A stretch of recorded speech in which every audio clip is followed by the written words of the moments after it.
Daughter, Tzurba Rabbanon, Day of Volume 7, in the middle of Hilchos Nida, and we're doing the laws of Chatzitza. Another issue pertaining to the laws of Chatzitza that arises is the status of makeup and cosmetics. Or if a woman dyes her hair or puts on makeup, does this pose any problem of Chatzitza when you go to the mikveh?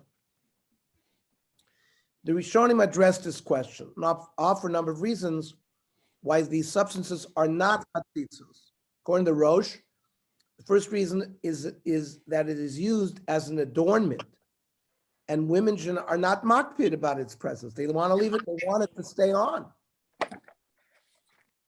The second reason is that they have no tangible substance to them. Says the Rosh, Hilchos Mikvos, it's cosmetics. If they use rouge, they color themselves, it's not the chatzitza. Why? It's an adornment only, they're not makpid to remove it. They want it to stay on, the ode. There's no mamashus to it. The Rashba explains, he mentions these explanations in Torah Sabayis. He explains that although something that covers most of the body may constitute a barrier, even if the individual is not makpid about removing the item, makeup is different, as the woman specifically wants the cosmetic to remain upon her. Tzvaim shalidei anoshim, makeup, oshal asar l'noy, or on the hair. Yirali shein l'choitzis. The Rashba says it's not a chatzitza. Ufi she'ena makbias bala oilam. Not makbid to remove it. Adirabba. She's always renewing the makeup. Even though, for example, if she's dyed her hair, it spreads through the hair, berubo, and therefore it's considered rove. And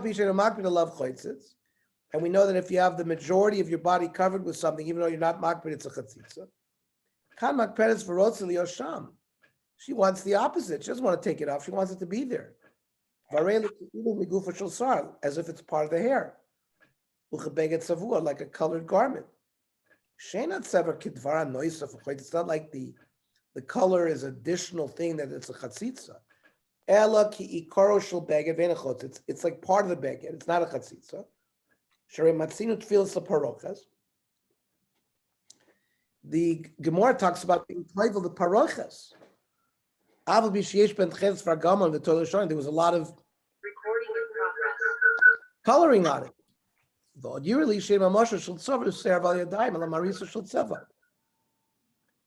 There's no mamashus, it's just coloring. And for all these reasons, can you hear me? I can hear you. What's going on? No, I'm sorry. Bernie's having problems with sound. Okay. Go on, Annie. The Shulchan Aruch follows the Rosh and the Rashba that dye and makeup are not a chatzitza. Tzeva shetzovos anoshim apnein, cosmetics, the yadayim v'sar roshan, or some kind of coloring for the hair, ain't a chatzitz. V'chein mishu tzabar, painter, and has paint on his hands. It's not considered chatzitza. The Darkei Tahara notes that when a woman's hair dye begins to fade and the roots are beginning to show, if she's makbid about it, then she's required to remove the dye before going into tefillah. Im overzman rav matzvia, if there's a long time since she last dyed her hair, v'nirim shorshei saris, and her roots beginning to see. Dovish Ravanashim Apidus, most women don't want to see that.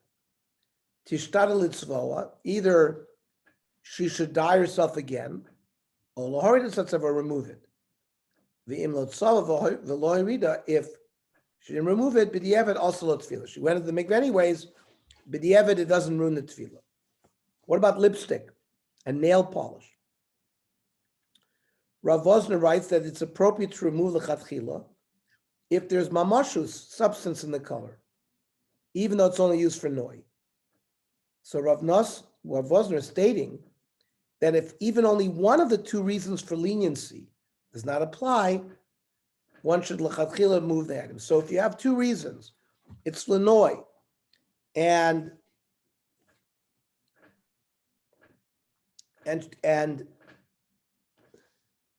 the other one was that it's not makpid. But if you only have one of the reasons, lechatchila, you should remove it. Seva shanoshim tzovis aser, hair dye, or color v'ainayim v'yadayim. Mikra dinei nechotzitz. Straight halacha, it's not a chatzitz. Duhulanoi. Anohayu nashim b'dorish l'fanenu. Women in the generations before ours, they were makpid not to dye their hair because maybe it was a chatzitza. Uvetseva by nayim, and cosmetics for the eye. Nirim and nisoyin shnishram kedurin ketani ben asaros. Small clumps are there, and it's between the eyelashes. Vaday choitzitz.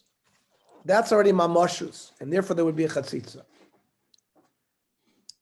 Dein amunoi v'yesh tzvoim chazokim she'ef shalohoyrid.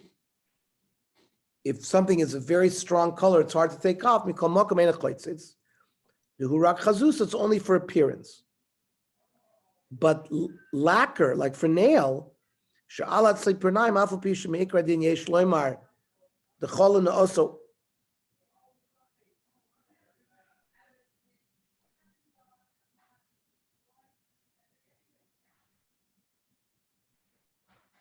Ein a chotzitz. Is Jerry here?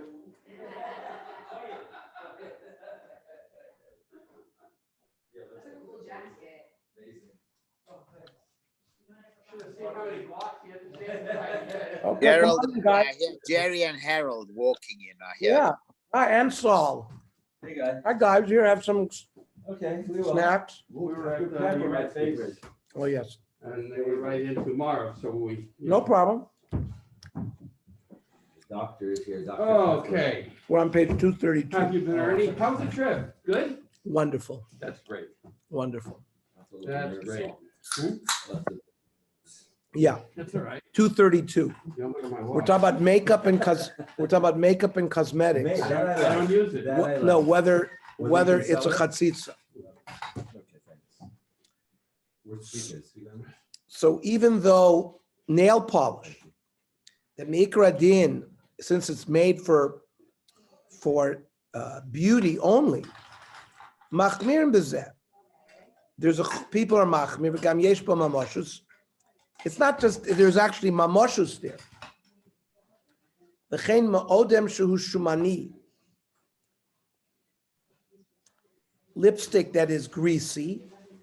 So it's not just an appearance, it's mamoshus. If it's impossible to remove, and she already went to the mikveh, and she comes and says she had it on, so we say, but it's feel it was okay. Ernie, what about fake nails? Fake They're nails would be a glued. problem. That's They're mamoshus. glued. They're glued I on. know, but one of the reasons remember, we gave two reasons. If it's for beauty only, so therefore they're not makpid to take it off. In fact, they want it. But we said the Rav Wosner said you needed both reasons in order lechatchila to allow you to go to the mikveh with them on.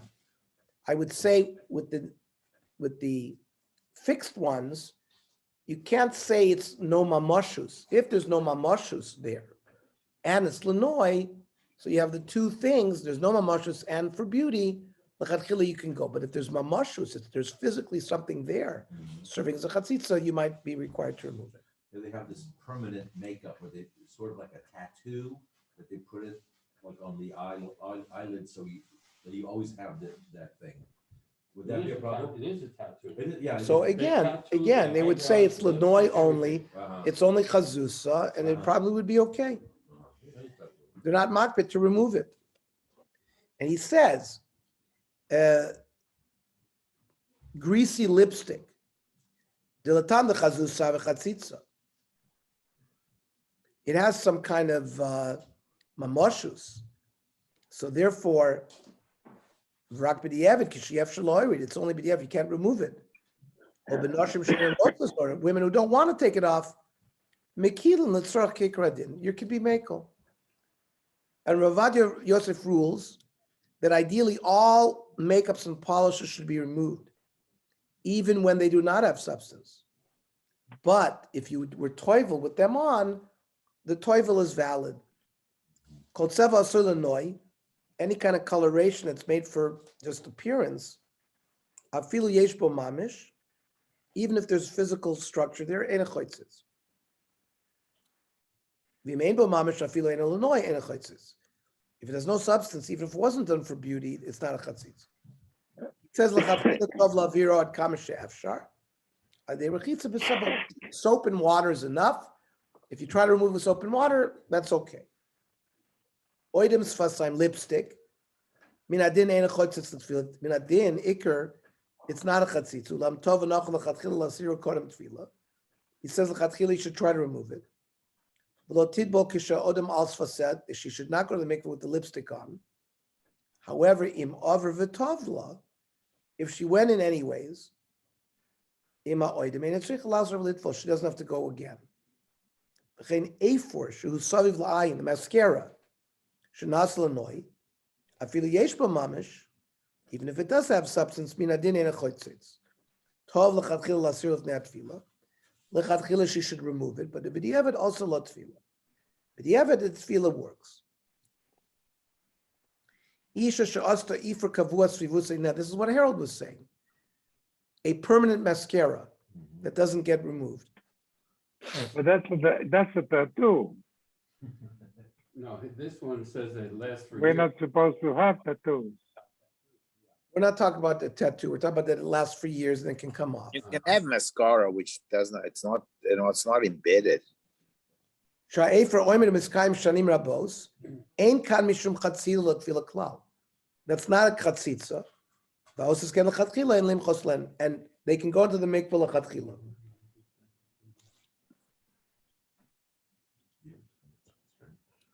Now, Beis HaStorim. Beis HaStorim are areas of the body that are hidden. The Gemara Nida explains that although it is not required for the mikveh water to reach closed cavities in the body, called Beis HaStorim, a hidden space, such as inside the mouth or deep inside the nose, nonetheless, they must be amenable to immersion, such as water can potentially enter there. So Ernie, when I was practicing dentistry, I would have some women come in who had temporary crowns. We're gonna have Oh, that's there? teeth, Yeah, oh, okay. dental fillings. Okay, right. Okay, It's a major issue, yeah, with, okay, fine. which we'll learn Yeah, tonight. You have to recall all of Okay. them. Yeah, that's right. What happens if TheraBreath sticks on your teeth? Well, Pick that up. it eats up teeth. It's indoors. I mean, excuse me, it's inside. And so we'll see. Accordingly, the passages to the mouth or the nose must be unobstructed and free of chatzitza for immersion to be effective, as long as you didn't put some kind of blockage there that would prevent water from going there. Says the Gemara in Masechta Nida, Amar Rava, La'olam yilmad adam b'soch beiso, a man should instruct his household, Shetei isha madicha beis kamtea b'mayim, her armpits should be washed before going to the mikveh. Beisvei, because he was concerned there might be dirt there, it would be a chatzitza. Beisvei, beis hakmonim, beis hastorim, places like creases, like when you bend your knee, that's a crease there, or the armpit, or hidden places. Are you trying to say that they do not require immersion? They don't need water there, but you have to be able to allow the water to get in there. That's why Rava told them to wash the armpit. Rav Yitzchak, Maisa b'shivchosu shel Rebbe, the maid of Rebbe. Shetovlov also of an imsula etzem choitzes ben shineh. She had a bone in her mouth. V'yitzlicha Rebbe tvila cheres. Rebbe said it didn't work because having something in the mouth prevented water from going in, even though it didn't need to go in. But you got to have it roy for water to go in. So the second half of that passage we learned addresses the mouth. The first part of the passage seems to indicate that a category of Beis storm includes other body cavities, such as the inner portion of the nose, ear, and the vaginal canal. So Rav Vosner comments that Rishonim dispute whether a chatzitza found in a Beis storm is considered a chatzitza by Torah law, rabbinic law. But the halacha is that it's considered a chatzitza biblically. Rishonim pligiyim din roy lebi asmayim hu midaraisa. Is this requirement that water has to have access to all places? So b'toisvos b'sukkah and b'nida, the kiddushin, svir l'udavim midaraisa. This requirement is a Torah obligation. Fizeh, kol chatzitza shebebeis hastorim.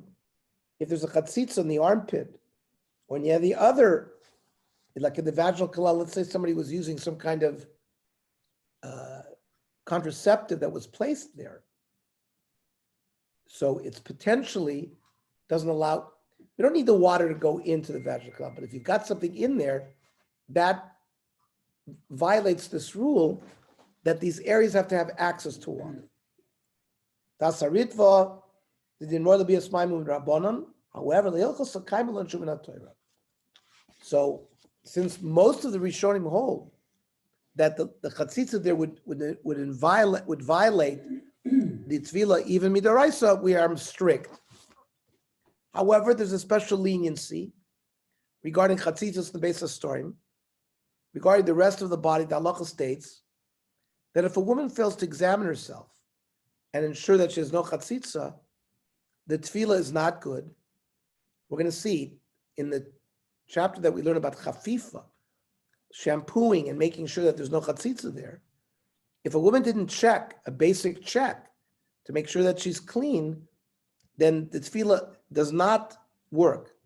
However, by Beis HaStorim, these hidden places, the Shulchan Aruch rules that if she doesn't examine herself before the immersion is effective b'di'evet, unless she actually discovers a chatzitza after she checks herself. Then she would have to go to the mikveh again. Let's say she didn't rinse these areas, or the creases. And after the fact, after she goes to the mikveh, tefillah doesn't work. She has to go again. Now, if she went to the mikveh without cleaning these places, and after the tefillah, she checks and she doesn't find anything at davar chachotzitz, according to tefillah, even though she didn't check herself before the tefillah, also the tefillah works. If she doesn't check her body or her hair, then, and she went to the mikveh, then the tefillah would not work. What is meant when the Shulchan Aruch distinguishes between these cases by simply stating that one is unlike the other? Why is the halacha lenient if she has failed to examine her folds and cavities, while it's stringent if she has failed to examine the rest of her body? The Shach suggests two reasons for the difference. The first is that any chatzitza in a Beis HaStorim would not fall out quickly, so it could be assumed that if one did not see it, there was no chatzitza there. The second is that since a Beis HaStorim only needs to be roy for water to enter, but the water need actually enter, there's more to be lenient in cases of uncertainty. The Shach says, "Cause of Ateres Zav Melech, Tafshin Tezvav, Hatam the Beis HaStorim Kiven Sheyesh Lo Makom Lishar Sham." Since, for example, the vaginal canal, there's space that it could stay there. Ulistabik Beis Kmita, or stuck in the armpit. Arminan Vaday, and yet she didn't see it. Vaday Lo Hayasham. Imkein Lama Yipol Achar Tefillah. Why did it fall only after she went to the mikveh? That's what he says, Ad Kan Lashono. Ulechinam dak, dochak, that's a sort of a forced explanation. These cases are not the same like when she has to check her hair or she has to check the rest of her body. There, nobody argues that water has to go there. You don't need water to physically go there. You need roy lebiasmaim. It has to be potential to go in there. So lakach tanin lakula.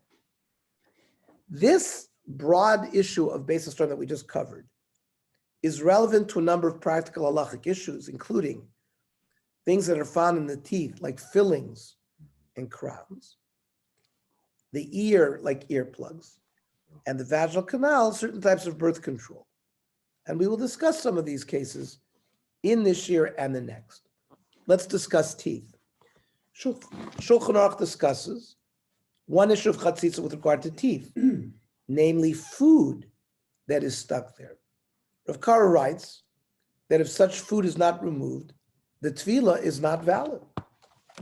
Says the Shulchan Aruch, tzricha lachzos shinei, she has to pick her teeth with floss or a toothpick or something. Shlo yeh b'hem davar chotzitz. If she has food in between the teeth, shem tavla, v'nimtzu shem davar davuk b'hem lo asal tefillah, it doesn't work. So the Harav Vosner, the Shevet HaLevi, spells out different ways of cleaning the teeth and notes that one must be careful when using floss. Yesh lenakois ben hashinayim. You got to clean between the teeth. Vanikoi bekisim b'machat. If you use a toothpick or a needle, b'derech klal hu tov. Ach yesh shemenakois im chut v'achut nikra. Some clean with floss, but sometimes the floss gets torn and the floss itself gets stuck. The floss would be a chatzitza. And then you got to remove the floss. So he's advising to clean the teeth without floss. Shulchan Aruch recommends the convention of some women to refrain from eating meat on the day of their tefillah to avoid the meat getting stuck in their teeth. Says the Shulchan Aruch, Yesh nogan shelo lekol basar b'yom lechton lebeis tefillah. Some women are accustomed not to eat meat when they go to the mikvah. Meat gets into the teeth more than others. Even though she's going to check the teeth, she's worried that a piece will be stuck and she won't know about it. Shulchan Aruch says it's a good custom that they should refrain from eating meat. The poskim extend the practice to other foods which get stuck to the teeth. Says Rav Vosner, whether it's beef or chicken, other foods, fish is not a problem. I was thinking about corn. Oh, right. Right? If corn might be a problem, right? Because that gets stuck. Yeah, Any other food? well, ribs, that's meat. No, I'm saying meat.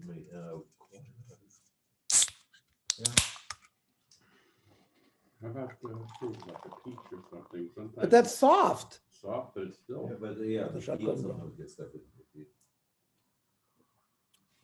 Let's see.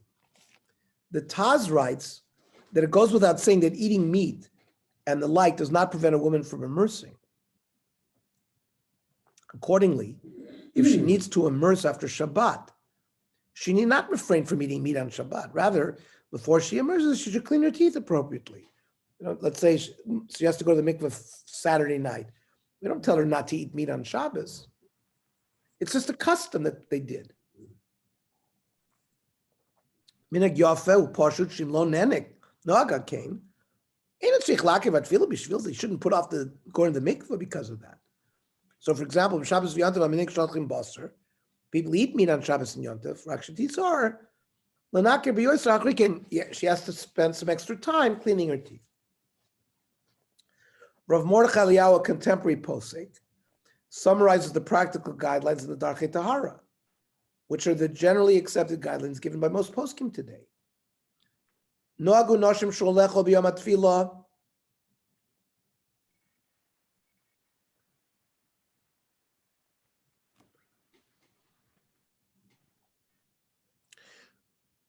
Women have a custom that they don't eat certain things on the day of tefillah. Af lifnei chfifa, even before they do their preparations. For example, basar, sukarios, toffee, right? Taffy. Right. Even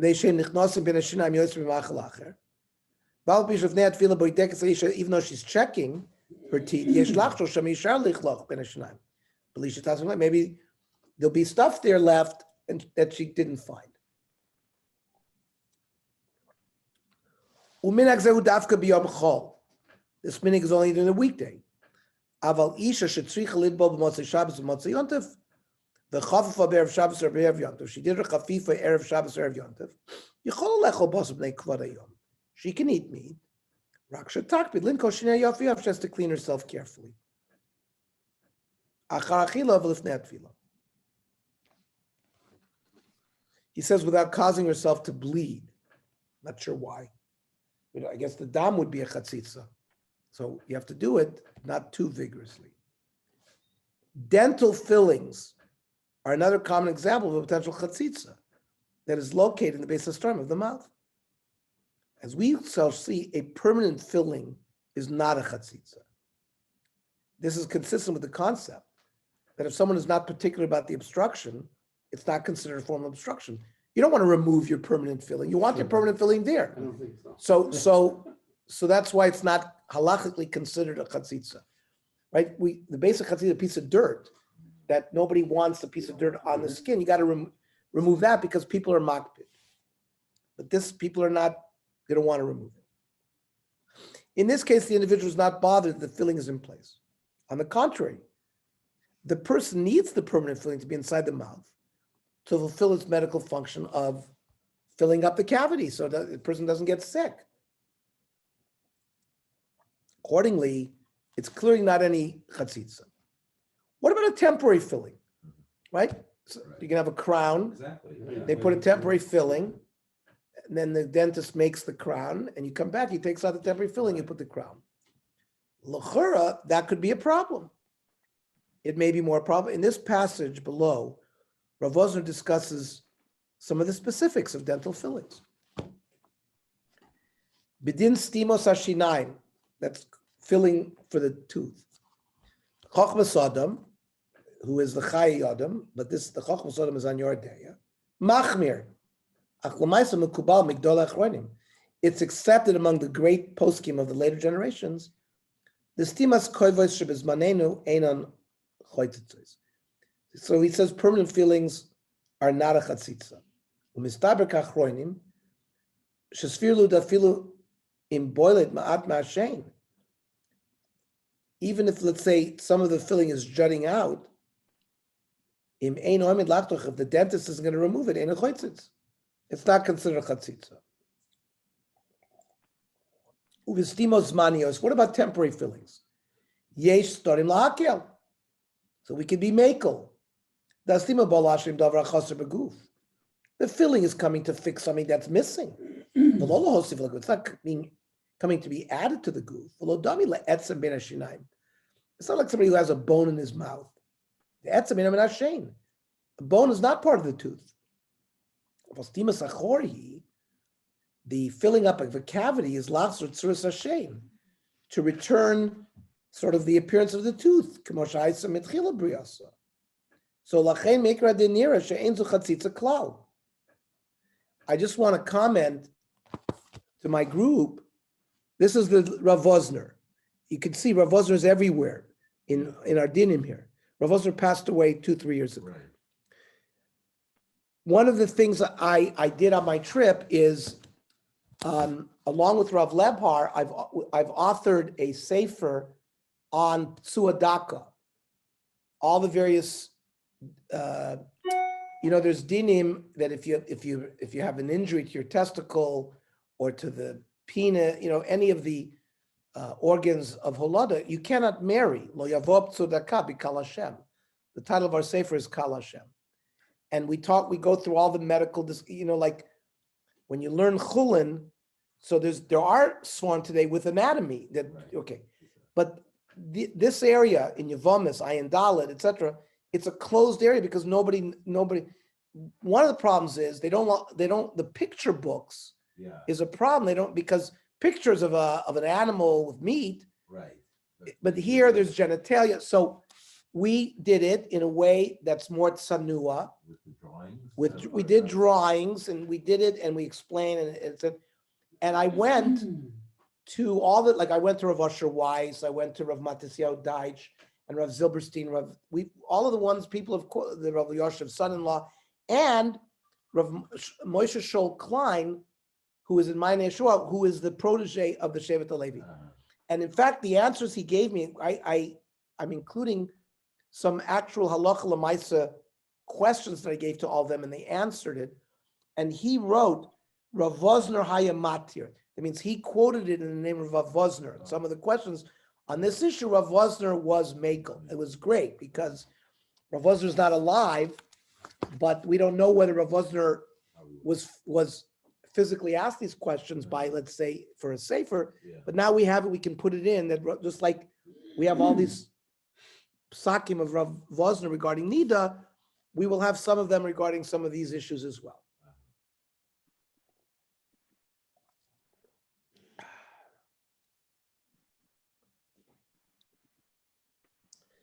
So Rav Vosner says, "She'ein zu chatzitza klal, a temporary filling. Aval ha'maisahu imuz muzman kotzer yesh lachmir." But if the filling is going to be for a very short time, it's a chatzitza. You should be machmir. The dentist is going to remove it. Yesh lachmir. Elam ken oimid lishar ad shloshim yom. He gives the getter of 30 days.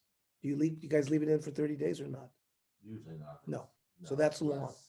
Yeah, 30 So days. but that's a problem then. Yeah, Because he says if the filling, Harold said it's unusual to leave fillings in for more Yeah, than 30 probably days. within 2 weeks usually. So basically then it's problematic. Because he's saying that if the dentist plans to leave the filling in for more than 30 days, it wouldn't be a problem. Well, if in the case, let's say someone may need a root canal, you put a temporary filling in and wait to see how the tooth responds. So that could be several months. So then That's- then that you wouldn't remove. Yeah,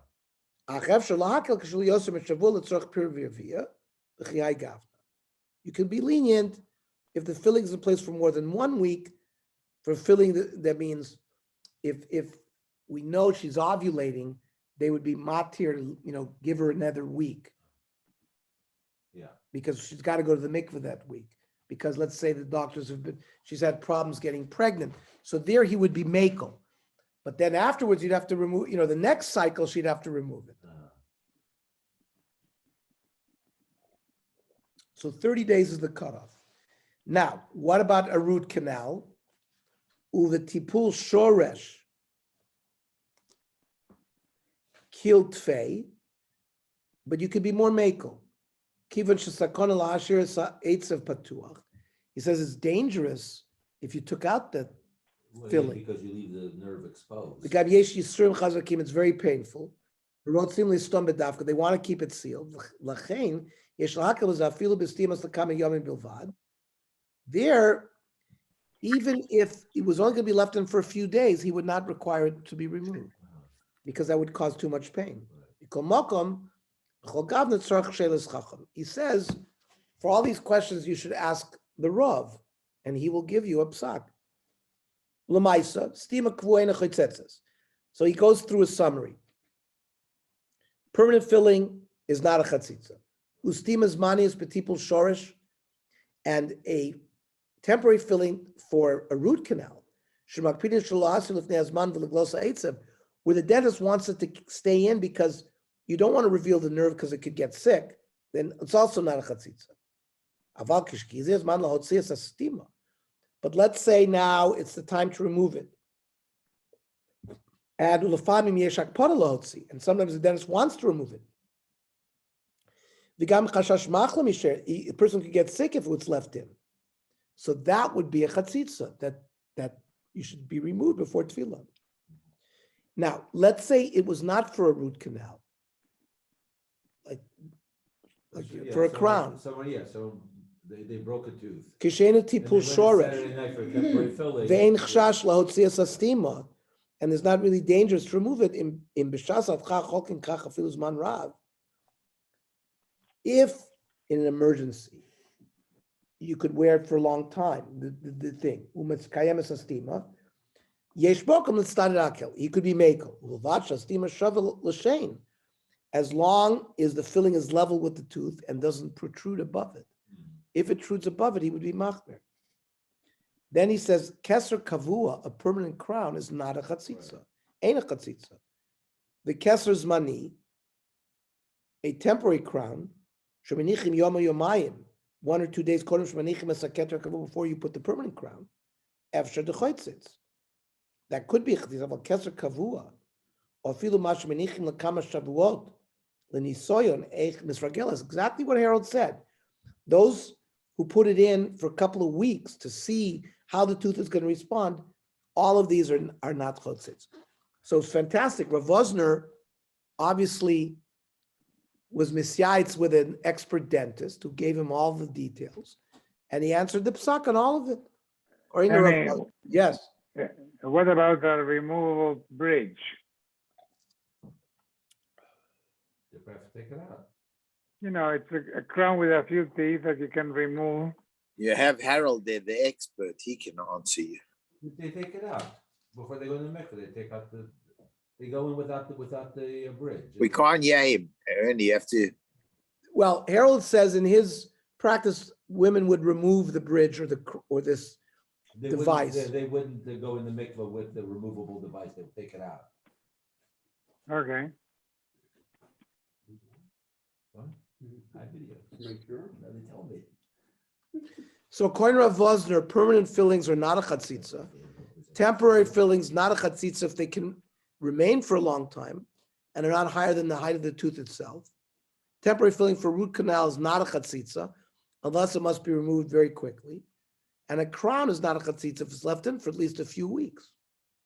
Now, a bridge and all that stuff is left in even for longer. So I'm even questioning why.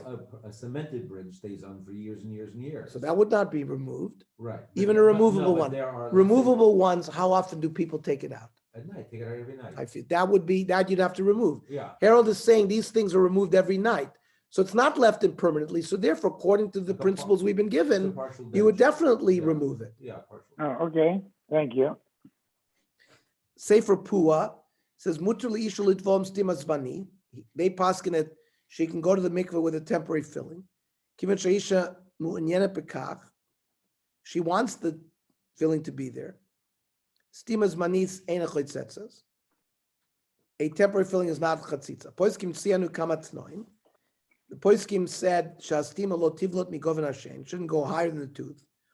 Shastima teinoichel elisa v'lo rak l'nias ke'ev. That the filling should be comfortable to chew, not just to prevent pain. Hastima tiyat takina v'tova mebchinas rufui.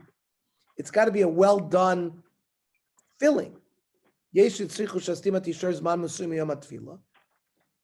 Some say 7 or 30 days that has to be there from the day of the tefillah to prove that it was permanent. You understand? If she went to the mikveh with it, some poskim wanted to be in for at least another 7 days, not to remove it.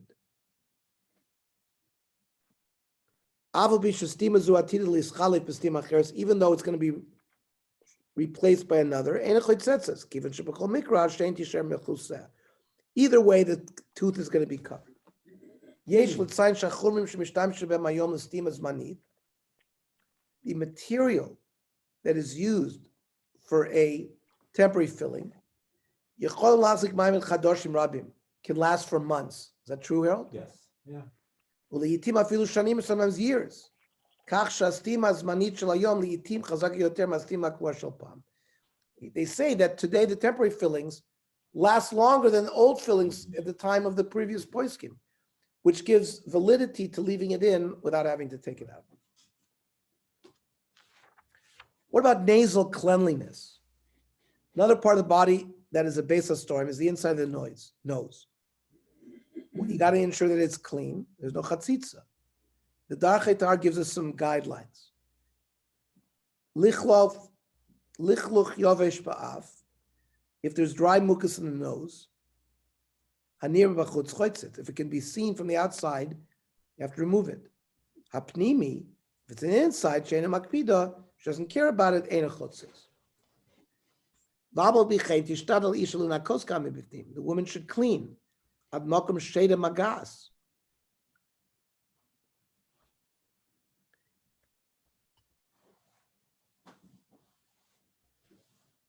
The inside of her nose is how they translate.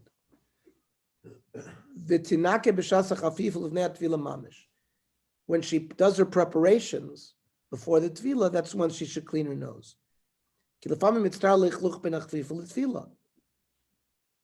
Because the nasal waste can accumulate. She's not required to clean the upper region of her nose because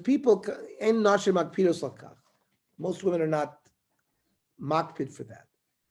If she has a runny nose, she should clean her nose before she goes in the mikvah. If she's got a nosebleed, she has to wait until there's no blood. And then she has to clean her nose carefully. If there's running blood when she's in the mikvah, that's not a chatzitza because the dam is moist, and therefore it's only dried blood that would be a problem. What about contact lenses? The eye is another area considered a base of storing. So poskim discuss whether contact lenses may potentially constitute chatzitza. Most poskim hold that lenses that are normally removed nightly should be removed before mission, since regular removal of an object is generally defined as one of the criteria for akpada, that's rendering it a chatzitza. The Shulchan Aruch rules that if one takes off a ring at certain times on a regular basis, it's considered chatzitza. And that certainly would be the case of a contact lens. So if someone wears a ring, but they don't take it off, so it would not be a chatzitza. If, for example, Ernie, but when you're gonna wash the tilat yadayim, all the lady, even though they're permanent, it's the same thing. It seems that a ring comes off. no, it doesn't. If she's makpid to take it off because she doesn't want to get the jewelry damaged, then she's makpid and it's a chatzitza to have to be removed before tefillah. A lot of times women remove it because they don't want the jewelry to be damaged. Because there's space between a ring and your flesh for water to get in there. A lot of women remove their rings because basically they feel that it's a chatzitza. But it's not a chatzitza mikra din. So that's why they're saying women that are not makpid to remove their rings do not have to remove their rings. If they're makpid to remove it, but makpid to remove it usually is because they want to protect the ring. And therefore, it's something that they're makpid to remove. It would be a chatzitza if they did a mikveh that way. But if they do not remove their ring on a regular basis, the ring is not considered a chatzitza. That's what the Shulchan Aruch says. Now, since people remove their contact lens nightly, so you got to remove it before mikvah. Most poskim hold, if she immersed without removing them. So some poskim, such as Rav Ovadia Yosef, rules that the immersion was effective, even if she normally removes them every night. The reason is that the lens are permeable to water. So the area of the eye underneath can still theoretically come in contact with water, even if the lenses are in the eye. That's the same concept as a ring. Water gets in underneath the ring. Bernie, is that correct? That gets under the contact lens? That's true. Just like the tear film gets underneath the contact lens, water will get on anybody. But if a woman immerses completely in a mikveh and she has her eyes wide open, the lens can float out as well. So most women will remove it, I think. Because she might lose it in there. Yeah. Just for practical purposes. He's saying that from a mikveh point of view, it's not a problem because water can go underneath there. Correct. But you're saying, we'll see in a minute when we talk about mikveh, does she have to keep her eyes closed or does she open up her eyes? You technically should have to open up her eyes to get everything Yeah, toivel. shut over her mouth too. So it says, Adashot Magasha Beinaim, contact, this is the Ravada Yosef. Shorgilos Lasir Mishas Shena, that people remove at sleep.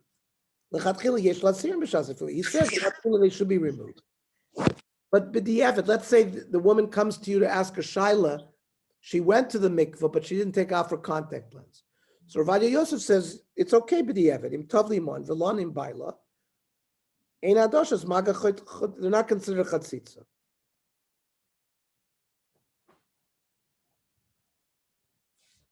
Kivan she'enan mehodaka. They're not affixed tightly to the eye. Aval adoshas maga rakos akvuos.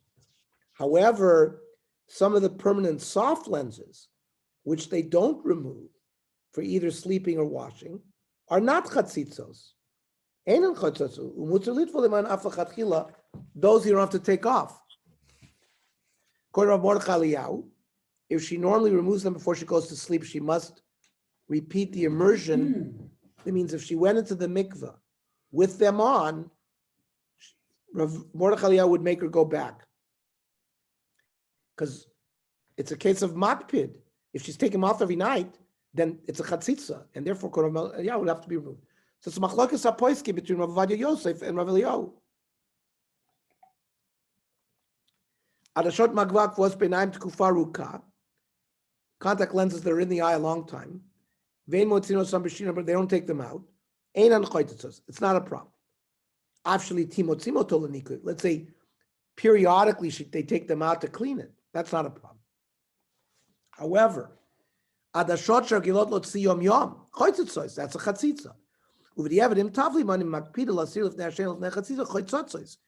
The law also tefillah. So it's a big din here that even b'di'evad it's not a good mikveh. V'meina makpida lasiron. If she's not a woman that's makpid that much to take it out, then the tefillah would work. Rav Nachum Rabinovich, they say, was the Rosh Yeshiva in Yeshiva Birchat Moshe in Ma'ale Adumim, passed away a few months before the publication of this volume. He was born in Canada and served in rabbinical position in North America and England before making Aliyah in 1982. And he takes a position similar to Ovadia, that the soft lenses used commonly today do not constitute chatzitza if they were not removed.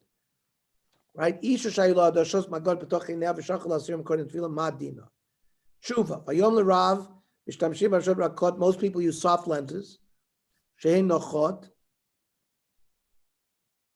that are comfortable. V'yesh ka'ela sheniten lachzik otan ba'ayin lizman merubah. They can stay in the eye a long time. Adashot eila siyos michomer asofech mayim. They absorb water. And these lenses have to be kept moistened. His conclusion is that this type of soft contact lens is not a barrier. It sort